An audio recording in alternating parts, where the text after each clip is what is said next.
আকাশে রোদ ছিল, স্কুলে বাজছিল ঘণ্টার শব্দ, শিশুরা ছিল ক্লাসে ব্যস্ত, কিন্তু হঠাৎই সেই আকাশ ছেড়ে নামল মৃত্যু।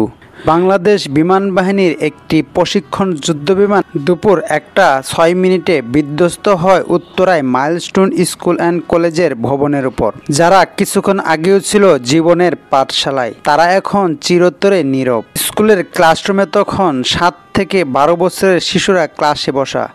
হঠাৎই ধ্বংসস্তূপে পরিণত হয় সবকিছু। শিক্ষকরা বুক দিয়ে ডাকেন ছাত্রছাত্রীদের, কেউ বেঁচে যান, কেউ পারে না। চোখের সামনে শিশুর দেহ পুড়ে ছাই হয়ে যাওয়া। এই দৃশ্য শুধু একটি দুর্ঘটনা নয়, এটি একটি জাতির কান্না। উদ্ধার কাজ শুরু হয় দ্রুত। সেনাবাহিনী, ফায়ার সার্ভিস, সাধারণ মানুষ সবাই মিলে টানতে থাকে ইটের নিচে চাপা পড়া শিশুদের। আহতদের অনেকে এখনও মৃত্যুর সঙ্গে লড়ছে। কেউ হাসপাতালে বেড়ে, কেউ নিঃশব্দে হারিয়ে যাচ্ছে স্মৃতির পাতায়। রাষ্ট্রপতি, প্রধানমন্ত্রী, শিক্ষামন্ত্রী সকলে গভীর শোক প্রকাশ করেছেন।